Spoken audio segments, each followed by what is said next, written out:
दोस्तों, आज के इस वीडियो में हम आपको बताएंगे कि एसबीआई में केवाईसी फॉर्म कैसे भरते हैं। यहाँ पर लिखा है केवाईसी अपडेशन फॉर्म इंडिविजुअल। ठीक है, तो इस फॉर्म को कैसे भरेंगे आज के इस वीडियो में हम आपको बताएंगे। ठीक है, और साथ में मैं आपको यह भी बताऊंगा कि इसके साथ साथ क्या क्या डॉक्यूमेंट लगेगा और कितने घंटे बाद ये केवाईसी अपडेट हो जाता है। ठीक है, तो ये फॉर्म आपको बैंक में ही मिलेगा, बैंक से आपको ले लेना है। ठीक है, सबसे पहले यहाँ पर लिखा है ब्रांच, ध्यान समझिएगा। इसमें आप जो भी भरेंगे वो सारा का सारा चीज कैपिटल लेटर में ही होना चाहिए। ठीक है, यहाँ ब्रांच लिखेंगे, जैसे मैं यहाँ पे लिखा हूँ राजनगर। ठीक है, तो आप लोग ब्रांच अपना ब्रांच का नाम लिख दीजिएगा और जिस तारीख को फॉर्म जमा कर रहे हैं भर के उस तारीख का डेट यहाँ पर लिख देना है। ठीक है, और यहाँ पर है ब्रांच कोड, ब्रांच कोड आपका जो भी है वो ब्रांच कोड यहाँ पर लिख दीजिएगा। ठीक है, उसके बाद यहाँ पर आ जाना है, यहाँ पर लिखा है कस्टमर आईडी।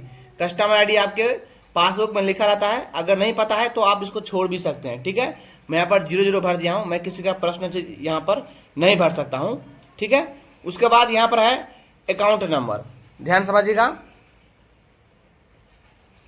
यहाँ पर अकाउंट नंबर आप अपने पासबुक में दे करके अकाउंट नंबर यहाँ पर भर दीजिएगा। ठीक है, उसके बाद यहाँ पर अकाउंट टाइप, अगर 18 साल से कम है यानी 18 साल से कम उम्र हो रहा है आपका तो माइनर पे टिक मारेंगे, अगर 18 साल से ज़्यादा उम्र है तो आप नॉर्मल पे टिक मारिएगा। ठीक है, उसके बाद अगर न्यू है तो न्यू पे, नहीं तो अपडेट पे टिक मारेंगे। अगर अपडेट करना चाहते हैं तो अपडेट पे टिक मार देंगे। आगे चलते हैं, यहाँ पर है personal details, name same ID proof, यानी इसका अर्थ ये हुआ, ध्यान समझिएगा जो भी आपके पासबुक के नाम पासबुक में या फिर आधार कार्ड में जो भी नाम है वो नाम, जैसे यहाँ पर लिखा हूँ मैं रोशन, फिर एक बॉक्स छोड़ करके फिर कुमार, फिर एक बॉक्स छोड़ करके यादव, तो इस प्रकार से आप लिख देंगे। ठीक है, उसके बाद यहाँ पर है मेडन नेम, अगर कोई महिला, ध्यान समझिएगा, महिला यहाँ पर भर रहा है, उसका शादी हो गया तो वो पति का नाम यहाँ पर मेडन नेम में लिख देगा। ठीक है, उसके बाद यहाँ पर डेट ऑफ बर्थ, तो डेट ऑफ बर्थ में आपका जो भी डेट ऑफ बर्थ हो रहा है, जैसे 5/1 मैं यहाँ पर 2000 लिखा हूँ।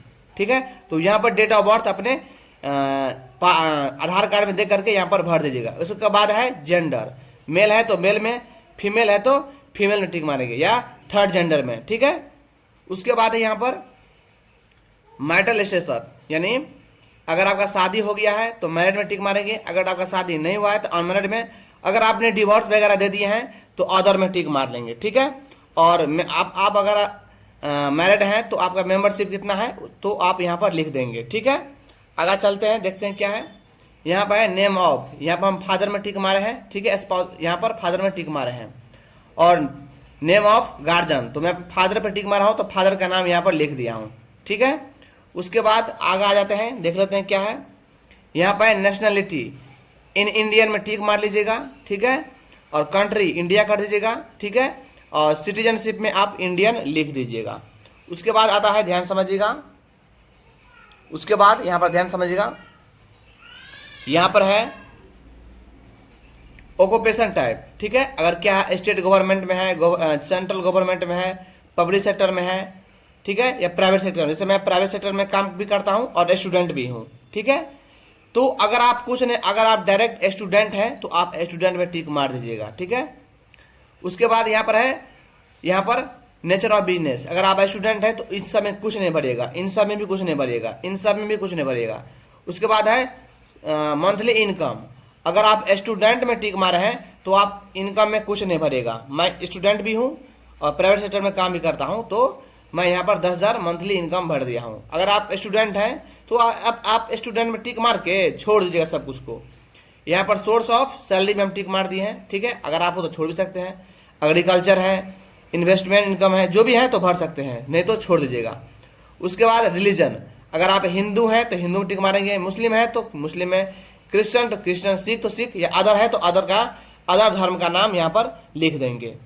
उसके बाद ध्यान समझिएगा, यहाँ पर है कैटेगरी, अगर आप जनरल में है तो जनरल में टिक मारेंगे, ओबीसी में है तो ओबीसी में टिक मारेंगे, एससी में है तो एससी में टिक मारेंगे, एसटी में है तो एसटी में टिक मारेंगे। ठीक है, यहाँ पर है पर्सन विथ डिसेबिलिटी, अगर आप विकलांग हैं तो यस में टिक मारेंगे, अगर आप विकलांग नहीं हैं तो आप यहाँ पर नो पे टिक मारेंगे। ठीक है, यहाँ पर है एजुकेशन क्वालिफिकेशन, अगर आप 9th क्लास पास है या फिर 10 क्लास पास है या ग्रेजुएशन है या पोस्ट ग्रेजुएशन है, जो भी है आप यहाँ पर टिक मारेंगे। जैसे मैं ग्रेजुएशन पास कर दिया हूँ तो मैं ग्रेजुएशन में टिक मार लिया हूँ, ठीक है। उसके बाद यहाँ पर यह है please tick the application box political exposed person. अगर आप पॉलिटिकल में कोई आप हैं तो टिक मारेंगे। यहाँ पर है related to political exposed person, यदि आपका कोई रिश्तेदार या फैमिली में कोई पॉलिटिकल पार्टी में है तो टिक मारेंगे। अगर इन दोनों में कुछ नहीं है तो नन में टिक मारेंगे, ठीक है। उसके बाद यहाँ पर ध्यान समझिएगा, current of tax residents in India only and not any other country of territory outside India. अगर आप टैक्स भारत से बाहर भरते हैं, ठीक है, तो नो में टिक मारेंगे। अगर नहीं भरते हैं तो यस पे टिक मारेंगे। तो मैं भारत से कहीं विदेश गया नहीं हूं तो मैं यस पे टिक मारा हूं। उसके बाद यहाँ पर है पेन नंबर। यहाँ पर पेन नंबर आपका पेन कार्ड में नंबर मिल जाएगा, इसमें पेन कार्ड नंबर भर जाएगा। अगर आपके पास पेन कार्ड नंबर नहीं है तो आपको फॉर्म नंबर 60 भरना होगा, यानी फॉर्म नंबर 60 भरना होगा आपको। ध्यान समझिएगा, फॉर्म नंबर 60 भरना होगा। उसके बाद मोबाइल नंबर 91 करके प्लस दे करके आप अपना मोबाइल नंबर यहाँ पर भर दीजिएगा। उसके बाद ध्यान समझिएगा, यहाँ पर है ईमेल आईडी। आपका जो भी ईमेल आईडी है यहाँ पर भर दीजिएगा, जो अच्छा रहेगा, ठीक है। चलिए आगे देख लेते हैं क्या है आगे। यहाँ पर है सी प्रूफ ऑफ आइडेंटिटी या एड्रेस ऑफिशियल वैलिड डॉक्यूमेंट्स, ठीक है। यहाँ पर है पासपोर्ट, वोटर आईडी, ठीक है, driving licence, the proof of address, Aadhaar number. तो सब कोई आधार से अच्छा रहता है, सब कुछ कराने में आधार कार्ड से सब कुछ अच्छा रहता है। तो हम आधार कार्ड में टिक मार दिए हैं, ठीक है। और डॉक्यूमेंट में यहाँ पर आधार नंबर हम यहाँ पर लिख दिए हैं, ठीक है। अब issue by, issue date, expire date, ये सब में नहीं भरिएगा, छोड़ दीजिएगा, ठीक है। आपको सब नहीं मिलेगा आधार कार्ड में। उसके बाद आपको नीचे आ जाना है, यहाँ पर आधार नंबर भर दीजिएगा आप अपने हिसाब से। उसके बाद ध्यान समझिएगा, यहाँ पर है एड्रेस टाइप, आप यहाँ पर रेसिडेंटल में टिक मार दीजिएगा, विलेज भर दीजिएगा, पोस्ट ऑफिस भर दीजिएगा, पुलिस स्टेशन, ठीक है। यहाँ विलेज में भर दिया हूँ, state Bihar, district Madhubani, pin code number 8472, country India, ये सब भर दिया। यहाँ पर है कोरस्पॉन्डेंस, ठीक है। अगर आपका यही एड्रेस सेम यहाँ पर देना चाहते हैं तो यहाँ पर सेम एज करंट वाले पे टिक मार दीजिएगा। इसका मतलब ये हुआ कि यही एड्रेस इसमें भी भराएगा, ठीक है। उसके बाद आगे चलते हैं हम। आगे में क्या है, यहाँ पर डेट भर दीजिएगा, ठीक है। यहाँ पर डेट, जिस तारीख को आप फॉर्म जमा करेंगे उस तारीख का डेट यहाँ पर भर दीजिएगा, ठीक है। डॉक्यूमेंट नंबर में आपने भर दिया है आधार कार्ड का नंबर, इसको छोड़ दीजिए, यहाँ पर नहीं भरिए। मन हो तो फिर से भर सकते हैं, कोई दिक्कत वाली बात नहीं है। यहाँ पर एक फोटो लगेगा करंट वाला, जो 6 महीना का अंदर का फोटो हो, ठीक है। यहाँ पर फोटो लगा दीजिएगा आप लोग। उसके बाद यहाँ पर क्या करेंगे, यहाँ पर भी साइन कर दीजिएगा, ठीक है। और अगर यहाँ पर करते हैं तो यहाँ पर आपको ब्लैक पेन से साइन करना होगा, ठीक है। ध्यान समझिएगा, यहाँ पर ब्लैक पेन से साइन करना होगा आपको।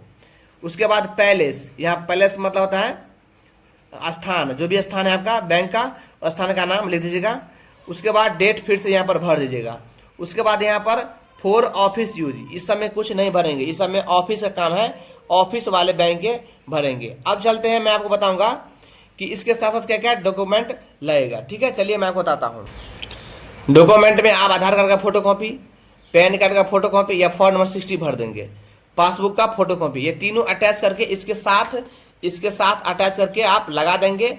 आपको 15 से 20 घंटे में आपका अपडेट केवाईसी हो जाएगा, ठीक है।